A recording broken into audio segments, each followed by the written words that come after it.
Telugu news ప్రేక్షకులకు నమస్కారం. నేను మీ షణ్ముఖరావు, సీనియర్ జర్నలిస్ట్. ఇప్పుడు మనం ఆమదాలవలస నియోజకవర్గంలో ఉన్నాం.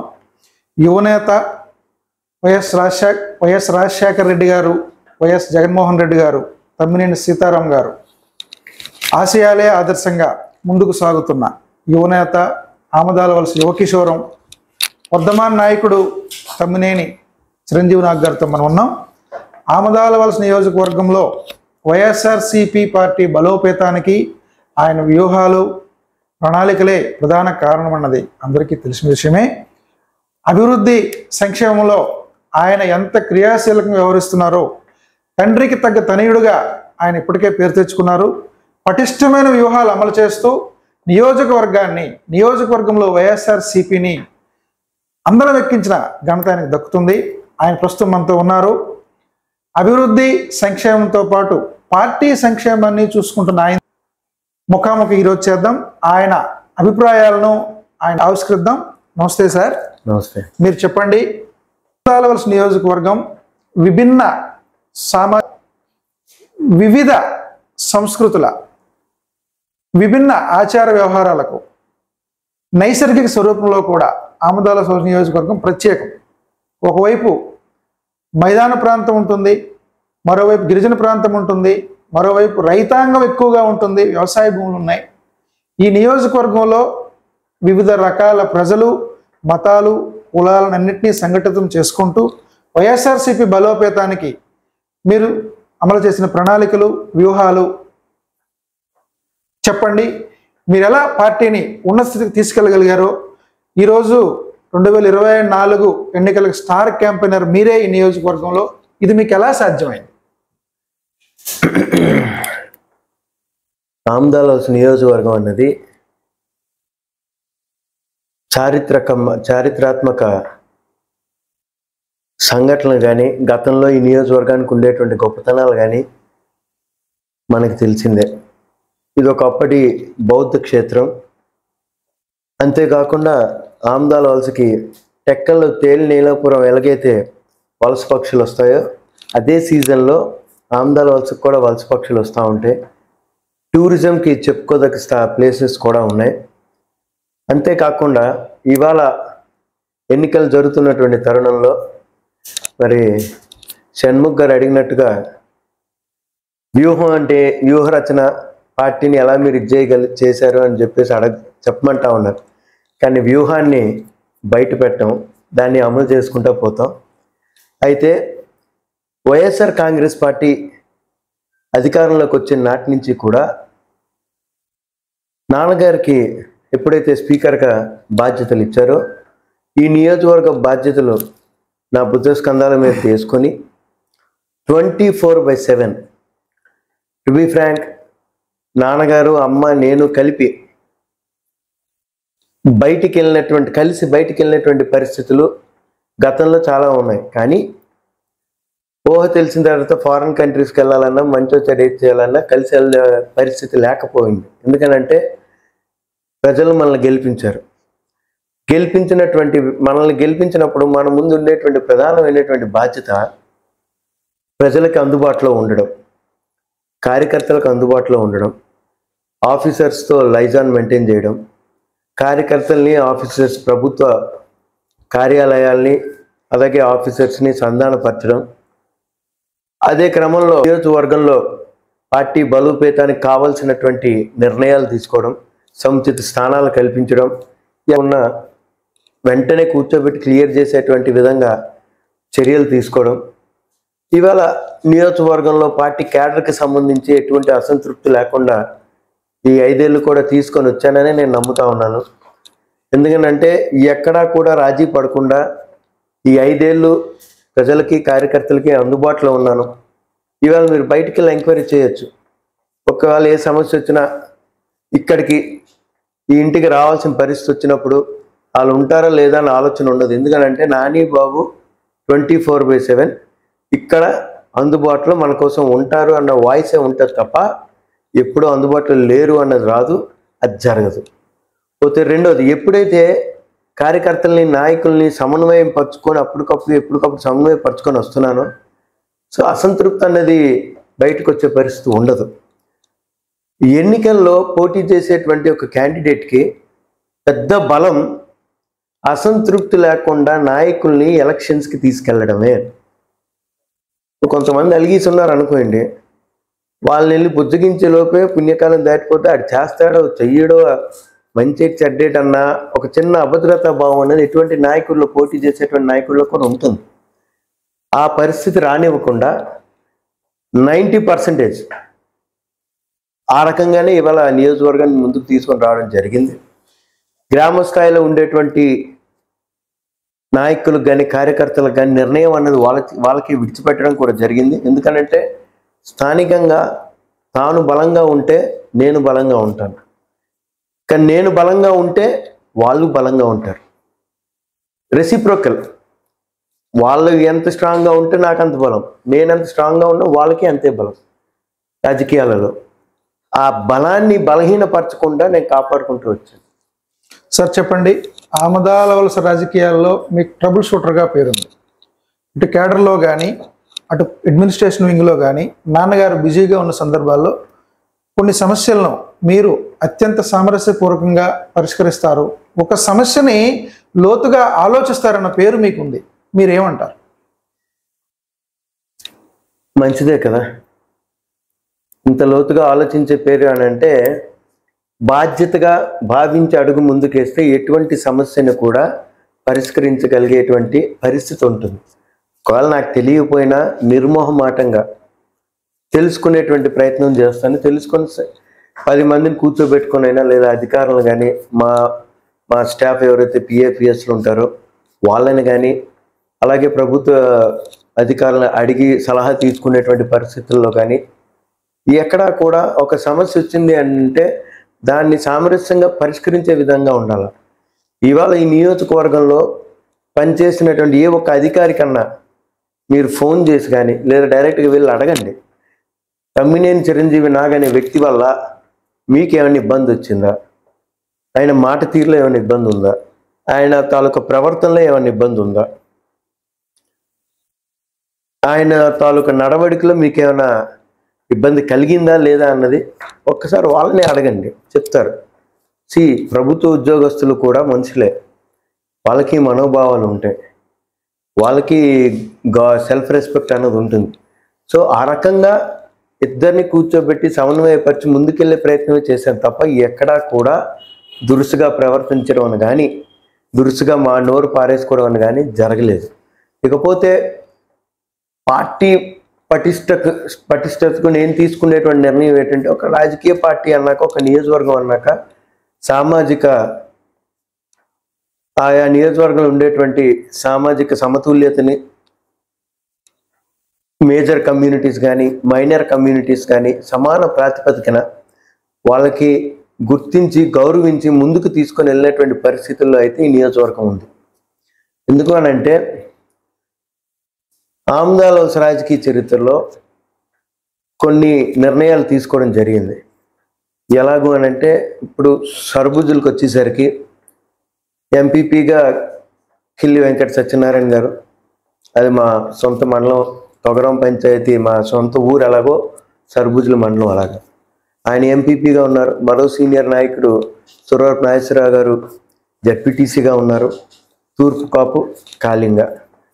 వైస్ ఎంపీపీగా ఒక బ్రాహ్మిన్ 1% ఓటు కూడా లేనటువంటి ఒక బ్రాహ్మిన్ని అత్యధిక శాతం ఓటు షేర్ కలిగినటువంటి ఒక వ్యక్తిని మీద గెలిపించి ఆయనకి వైస్ ఎంపీపీ ఇచ్చాం. ఇంకో వైస్ ఎంపీపీ కుర్రాడు, యువకుడు, ఉత్సాహవంతుడు, పార్టీ పట్ల చురుగ్గా పనిచేస్తున్నటువంటి రొట్టవల్స్ టీసీ నుంచి గెలిచినటువంటి లావేటి అనిల్ వైస్ ఎంపీపీగా ఇచ్చాం. అక్కడి నుంచే జిల్లా ఎస్సీ కమిషన్ మెంబర్ కింద గుర్తించడం జరిగింది. ఆ మండలం నుంచే నాకు తెలిసి జిల్లాలో పార్టీ ప్రధాన కార్యదర్శుల కింద ఒక ఎస్సీని పెట్టినటువంటి ఘనత ఆమదాల వలస నియోజకవర్గానికి చెందింది. జిల్లా పార్టీ ప్రధాన కార్యదర్శి.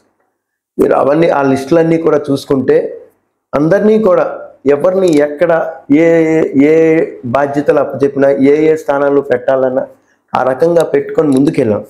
ఇవాళ మన ఆమదాల వలస తీసుకుంటే ఎంపీపీ జెడ్పీటీసీ 2 కాళింగ సామాజిక వర్గానికి ఇవ్వాల్సిన పరిస్థితి, ఎందుకంటే అత్యధికంగా ఉండేటువంటివి ఈ సామాజిక వర్గం ఆమదాలవలస మండలంలో ప్రధానంగా కంపేర్ టు మిగతా కమ్యూనిటీస్తో పోలిస్తే ఎక్కువ శాతం ఉండడం వల్ల 2 ఒకే కమ్యూనిటీకి ఇవ్వాల్సినటువంటి పరిస్థితి. వైస్ ఎంపీపీల కింద ఎప్పుడు కూడా కాపు కమ్యూనిటీకి ఇస్తాం, అది జరిగింది. ఫస్ట్ టైం ఎప్పుడూ కూడా ఆమదాలవలస రాజకీయ చరిత్రలో ఒక తెలగ కమ్యూనిటీకి నుంచి కూడా వైస్ ఎంపీపీ ఇవ్వడం జరిగింది. అలాగే మన పొందూరు చూసుకున్న సేమ్, అక్కడ కూడా ఈ 2 కమ్యూనిటీస్ ప్రధానంగా ఉన్నాయి కాబట్టి ఆ రకంగానే ప్రాతినిధ్యం ఇవ్వడం జరిగింది. వైస్ ఎంపీపీలుగా మన వీవర్స్ కమ్యూనిటీ దేవాంగుల నుంచి కాకర్ల రాజారావు గారు మిసెస్కి ఇవ్వడం జరిగింది. మరొకటి తూర్పు కాపు కమ్యూనిటీకి ఇవ్వడం జరిగింది.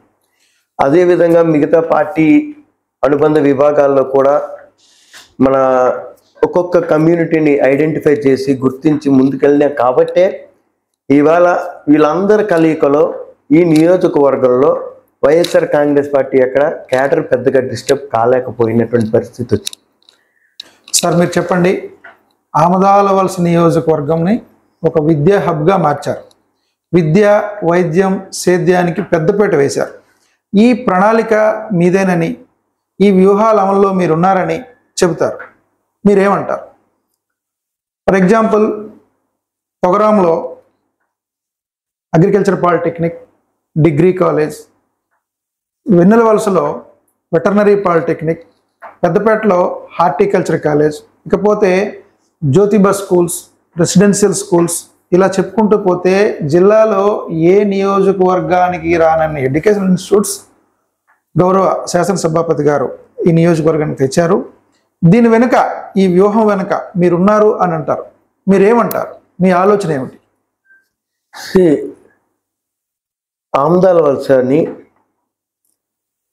చెప్పుకోదగ్గ ఇన్స్టిట్యూషన్స్ అన్నవి ఒక పాలిటెక్నిక్ కాలేజ్ సత్యవతి గారి టైంలో కాంగ్రెస్ పార్టీ హయాంలో రాజశేఖర్ రెడ్డి గారు ముఖ్యమంత్రిగా ఉన్న సమయంలో తీసుకురావడం జరిగింది.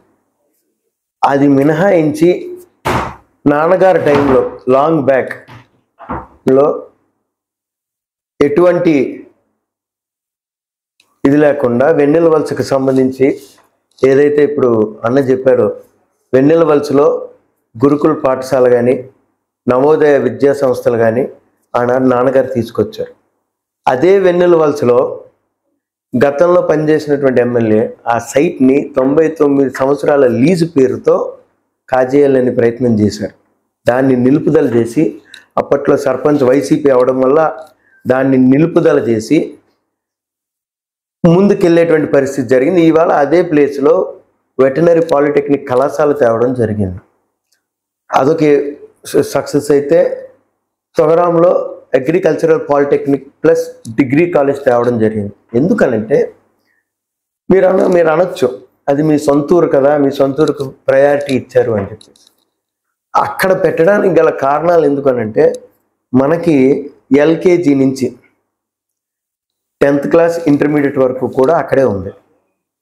ఆ చుట్టుపక్కల ఉండేటువంటి గ్రామాలన్నీ కూడా చదువుకోవడానికి విద్యా హబ్గా ఏదైతే ఉందో అది అక్కడే ఉంది. నేననేది ఏంటంటే, ఇప్పుడు ఎల్కేజీ నుంచి ఇంటర్మీడియట్ వరకు ఉంది. అదే degree college with PG centre కూడా తీసుకుంటే, సో ఆ చుట్టుపక్కల ఉండేటువంటి గ్రామాలన్నీ కూడా ప్రభుత్వ పరంగా ఇవాళ రాష్ట్ర ప్రభుత్వం విద్యా వ్యవస్థలో విప్లవాత్మకమైనటువంటి మార్పులు తీసుకొస్తున్నటువంటి సందర్భంలో ఆ చుట్టుపక్కల ఉండేటువంటి గ్రామాలన్నీ కూడా ఒకే చోట కేంద్రీకృతంగా ఉంటే బాగుంటుంది. ఎందుకనంటే ఇప్పుడు డిగ్రీ కాలేజ్ తేవాలి అని అంటే మినిమం 5 acres ల్యాండ్ అన్నది చూపించుకోవాలి. అగ్రికల్చరల్ పాలిటెక్నిక్కి సుమారు 50 పైబడి ఎకరాలు ఉండేటువంటి స్థలాన్ని కూడా చూపించుకోవాలి. ఆ 2 అనువుగా తొగరాంలో మా భూములే ఉన్నాయి కాబట్టి మేము ఇవ్వడం జరిగింది. అవలీలుగా మేము అది తెచ్చుకోవడం జరిగింది. ల్యాండ్ లేకపోతే ఏ ప్రభుత్వం కానీ ఎవరు కూడా ఈజీగా ప్రభుత్వ సంస్థలు విద్యా సంస్థలు ఇవ్వరు కదా. సో ఇవాళ అక్కడ జరిగింది. మరొక అడ్వాంటేజ్ ఏంటంటే, 40 ఏళ్ల సుదీర్ఘ పోరాటం బలసల రేవు వంతెన. ఇవాళ జగన్మోహన్ రెడ్డి గారు పాదయాత్రలో ఇచ్చినటువంటి హామీ ప్రకారం ఆ బలసల రేవు వంతెన కార్యక్రమం కూడా కన్స్ట్రక్షన్లో ఉంది. పిల్లర్స్ అయిపోయినాయి. ఏట్లో జరగాల్సినటువంటి కన్స్ట్రక్షన్ మొత్తం పూర్తయింది. ఇప్పుడు అటుపక్క అప్రోచ్ ఇటుపక్క అప్రోచ్ పనులు ఉంది.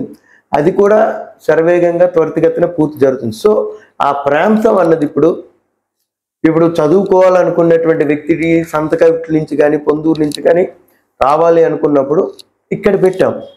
చాలామంది రూరల్ సైడ్లో పెట్టుకున్నారు అని చెప్పేసి అంటారు. ఒకటి నేను చెప్తాను వినండి. ఇక్కడ మీకు నేను ఎందుకు విద్యా హబ్ కింద మార్చాను అని అంటే, మన బ్రిడ్జి డౌన్లో మా ఇల్లు ఉంది. అది ఇంటి కింద ఉన్నంత వరకు కూడా చుట్టుపక్కల నిర్మానుషంగా ఉండింది. దాన్ని ఎప్పుడైతే విద్యా సంస్థ కింద మార్చానో ఫస్ట్ ఒక సైకిల్ షెడ్, ఈ టైర్ పంచర్లు అయితే వేసుకునేటువంటి చిన్న షెడ్ లాగా వేసుకొచ్చింది. ఒక బడ్డీ కొట్టు వచ్చింది, ఆ తర్వాత ఒక షాప్ వచ్చింది, అలాగా ఒక టిఫిన్ సెంటర్ వచ్చింది, ఒక పళ్ళ కొట్టు వచ్చింది, కూరగాయల మార్కెట్ వచ్చింది, State Bank of India Korlakota branch అక్కడ వచ్చింది. ఆ తర్వాత ఎంఎన్ఎం షాపులు, బేకరీలు, హాస్పిటల్స్. ఇవాళ పెద్ద సర్కిల్ ఆమ్దాల వలస తర్వాత, అక్కడ ఆమ్దాల వలస ఈ టౌన్ తర్వాత అభివృద్ధి అంటూ జరిగింది అని అంటే గేట్ దగ్గర నుంచి ఇందిరాగాంధీ స్టాచ్యూ నుంచి బొడుపులపేట జంక్షన్ వరకు కూడా డెవలప్మెంట్ వచ్చింది. అంటే అక్కడ ఎప్పుడైతే విద్యా సంస్థలు వచ్చాయో సెల్ఫ్ ఎంప్లాయ్మెంట్కి ఆస్కారం వచ్చింది. ఆ సెల్ఫ్ ఎంప్లాయ్మెంట్కి ఆస్కారం ఉన్నప్పుడు విద్య ఉన్న చోటే అభివృద్ధి ఉంటుంది అని దానికి ఇంతకంటే పెద్ద ఉదాహరణ ఏం కావాలా? అందులో భాగంగానే మనకి పెద్దపేటలో సుమారు 150 ఎకరాల ఫామ్ ఉంది గవర్నమెంట్ది. అక్కడ హార్టికల్చర్ రీసెర్చ్ స్టేషన్ తేవడం వల్ల రేపు దేవుడు ఆశీర్వదించి ప్రజలందరూ గెలిపిస్తే దాని నెక్స్ట్ ఫేజ్ దాన్ని తీసుకెళ్లాల్సినటువంటి పరిస్థితి ఉంది. కాబట్టి అది కూడా పూర్తయితే అది కూడా అద్భుతమైనటువంటి సెంటర్గా మారబోతా ఉంది. అంతేకాకుండా డిగ్రీ కాలేజ్ పొందూరులో ఏనాటి నిండో ఉండేటువంటి పరిస్థితి. గవర్నమెంట్ స్కూల్స్ ఉన్నాయి, ఇంటర్మీడియట్ కాలేజెస్ ఉన్నాయి, డిగ్రీ లేదు. పాపం మళ్ళీ డిగ్రీ చేయాలి అంటే అట్లా లావేరు కానీ, లేదా జీసిగడమో, లేదంటే చిలకపాలెమో, లేదంటే శ్రీకాకుళమో వెళ్ళాల్సినటువంటి పరిస్థితి. పొందూరు మండలం అనేది చాలా పెద్దది. సుమారు 65,000 ఓటు బ్యాంక్ కలిగినటువంటి మండలం. జనాభా ఎక్కువ, వైశాల్యం కూడా ఎక్కువ. అటు జీసిగడ, ఇటు లావేరు, ఇటు ఎచ్చర్ల కనెక్టివిటీ ఉండేటువంటి మండలం అది. అందులో భాగంగా అక్కడ డిగ్రీ కాలేజ్ తీసుకొచ్చాం. లోలుగులో బీసీ రెసిడెన్షియల్ స్కూల్ తీసుకొచ్చాం. దానికి మన KGBV school upgradation intermediate school కూడా తేవడం జరిగింది. ఇటీవల ఆమ్దాల వలసలో ఉండేటువంటి బీసీ రెసిడెన్షియల్ స్కూల్ కూడా జిల్లాలో ఈ జ్యోతిరావు పూలే స్కూల్స్కి సంబంధించి మొట్టమొదటిసారిగా జిల్లాలో ఫస్ట్ జూనియర్ కాలేజ్ ఎన్హాన్స్మెంట్తో మాకు ఇచ్చింది గవర్నమెంట్. అదే కాకుండా ఇవాళ స్కిల్ డెవలప్మెంట్ సెంటర్స్ ఏ రకంగా అయితే ముఖ్యమంత్రి గారు ప్రతి కాన్స్టెన్సీలో ప్రోత్సహిస్తామన్నారో దానికి శ్రీకారం ఆమ్దాల వలస నుంచే జరిగింది. అయితే మనకి 16వ తేదీ నుంచి కోడ్ అమల్లోకి వచ్చింది. 15వ తేదీన దాని శాంక్షన్ జీవో వచ్చింది. అంటే దిస్ షోస్ మా చిత్తశుద్ధి ఈ నియోజకవర్గం పట్ల డెవలప్ చేయాలన్న ఆలోచన పట్ల ఏ స్థాయిలో ఉంది అన్నది ఇది కనిపిస్తూ ఉంది కదా.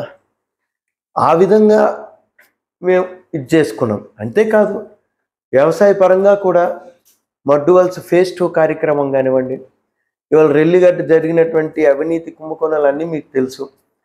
వాళ్ళు శాశ్వత పరిష్కారం అని చెప్పారు. ఒక్క వానతో మొత్తం కొట్టుకొని పోయినాయి. అవన్నీ చెక్ డ్యాములు కానీ, పైప్ లైన్స్ కానీ, రోడ్లు కానీ, వాళ్ళు చేసినటువంటి అవినీతి డొల్లతనం పనులన్నీ కూడా బయటపడ్డాయి.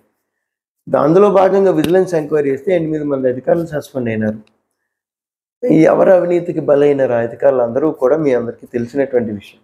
దాన్ని పునర్నిర్మాణం చేసేటువంటి పని కానీ, ఇవాళ బూర్జ మండలంలో ఓనిగడ్డని మళ్ళా అప్గ్రేడేషన్ చేసే విధానం విషయంలో కానీ ఇవన్నీ కూడా మేము ఆల్రెడీ సబ్మిట్ చేయడం జరిగింది. అనిత కాలంలోనే ఈ 5 ఏళ్ల వ్యవధిలోనే పూర్తి కావు అన్నీ కూడా. అవి కూడా పూర్తయ్యే దశలో ఉన్నాయి. అంటే ఫైనాన్షియల్ క్లియరెన్స్ కానివ్వండి, క్యాబినెట్లో పెట్టాల్సినటువంటి అంశాలు ఉన్నాయి. మనకి సాధారణ ఎన్నికల షెడ్యూల్ రావడంతో అవన్నీ కూడా ప్రస్తుతానికి నిలుపుదల జరిగింది. అంటే విద్యాపరంగా కానీ, సేద్యం పరంగా కానీ, ఈవెన్ వైద్యం కూడా చెప్తా ఉన్నాయి. ఇవాళ మనకి ఆమ్దాల వలసలో వచ్చేసరికి ఆ రోజుల్లో నాన్నగారు ఎమ్మెల్యేగా మంత్రిగా ఉన్ననాడు సిహెచ్సి సెంటర్ ఏర్పాటు కోసం సైట్ టౌన్లో ఎవరిని అడిగి లేకపోతే ఒక పెద్ద ఆసామి ఆయన సైట్ అనే ఊరు అవతల ఉంది, అక్కడికి ఇవ్వడం జరిగింది. అక్కడ ఆ రోజు హాస్పిటల్ నిర్మాణం జరిగింది.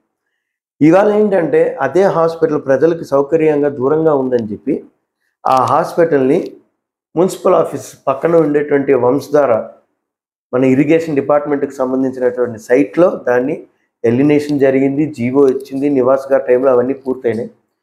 ఇవాళ ఆ పనులు కూడా శరవేగంగా జరుగుతూ ఉన్నాయి. కన్స్ట్రక్షన్స్, ఒక బిల్డింగ్ పూర్తయింది, ఇంకో బిల్డింగ్ సగంలో ఉంది. అదే కాకుండా 2 అర్బన్ హెల్త్ సెంటర్స్ని కూడా ఈ ఆమదాల వలసలో తేవడం జరిగింది. ఒకటి మౌనింగ్ వారి వీధిలో ఉంది, రెండోది గేట్ అవతల మెట్రికోల్స్ ప్రాంతంలో పెట్టడం జరిగింది.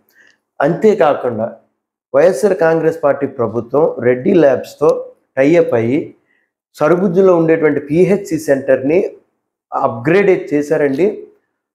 అంటే ఒక రూరల్ బేస్లో ఒక పిహెచ్సి సెంటర్లో ఏమేమైతే చేయగలము మిగతా పిహెచ్సి సెంటర్స్తో పోలిస్తే, నేను ఛాలెంజ్ చేసి చెప్తా ఉన్నా, కావాలంటే రేపో మాపు సెల్ఫీ ఛాలెంజ్ని కూడా నేను రెడీ చేయబోతా ఉన్నాను. ఈ స్థాయిలో ఒక పిహెచ్సి సెంటర్ని అద్భుతంగా తీర్చిదిద్దారు. I was shocked really. అంటే జగన్మోహన్ రెడ్డి గారి తాలూకా విజన్ అనేది భావి తరాలకి రేపు రాబోయేటువంటి పరిస్థితిని నేను ఊహించి, మీరు ఒక్కసారి ఆ పిహెచ్సిలోకి వెళ్ళి చూసి వస్తే మార్వెలస్. అది అనకూడదు కానీ మన ఏ కార్పొరేట్ హాస్పిటల్స్ చూసినట్టు ఉంటుంది. ఒక పిహెచ్సి సెంటర్ ఆ స్థాయిలో దాన్ని డెవలప్ చేయడం జరిగింది. అదే విధంగా గత 5 సంవత్సరాల్లో కూడా ఆ ఎమ్మెల్యేకి పురుషోత్తపురం అనే గ్రామం, సర్బుజ్జులు పెద్ద హ్యాబిటేషన్, అది చాలా పెద్ద గ్రామం. ఆ గ్రామం నుంచే ఇప్పుడు ఏదైతే ఎంపీపీ గారు ఉన్నారో ఆయన ప్రాతినిధ్యం వహిస్తున్నటువంటి గ్రామం అదే. అక్కడ ఒక పిహెచ్సి సెంటర్ ఎట్టి పరిస్థితుల్లో అవసరం. ఎందుకంటే మనకి ఇప్పుడు సిహెచ్సిని ఇక్కడ ఆంధ్రప్రదేశ్ మున్సిపాలిటీ పరిధిలోకి తీసుకొచ్చినప్పుడు రైట్ ఎక్కడి నుంచి గాజుల కొలువల్స్ కానీ, ఆర్ఆర్ కాలనీ కానీ, సైలాడ్ కానీ, జొన్నవల్స్ పంచాయతీలు కానీ, అలాగే ఇవన్నీ ఆంధ్రప్రదేశ్ ఇంటర్లింకింగ్ విత్ దగ్గరగా ఉండేటువంటి విలేజెస్ పురుషోత్తపురం. అక్కడ మనం పిహెచ్సి సెంటర్ తెచ్చుకున్నాం, ఫౌండేషన్ వేసాం, పూర్తి కూడా అయిపోయింది, ఓపెనింగ్ కూడా జరిగింది. ఇప్పుడు అక్కడ రావడం వల్ల రొట్టవలస, పాలవలస, రాయివలస, పెదపాలెం, ఇటు వస్తే ఆమదాల వలసకి వచ్చేసరికి జొన్నవలస, మునగవలస, కొండవలస, ఈ ప్రాంతం అంతటికీ కూడా అందుబాటులో దగ్గరగా ఉండేటువంటి ఏకైక వైద్యానికి ఫస్ట్ ఎయిడ్కి కానీ ఉండేటువంటి అందుబాటులో ఉండేటువంటి పిహెచ్సి సెంటర్ పురుషోత్తపురంలో ఏర్పాటు చేయడం జరిగింది. ధన్యవాదాలు sir. Please like, share and subscribe to Jagathi Telugu News. Please like, share and subscribe to Jagathi Telugu News. Please like, share and subscribe to Jagathi Telugu news.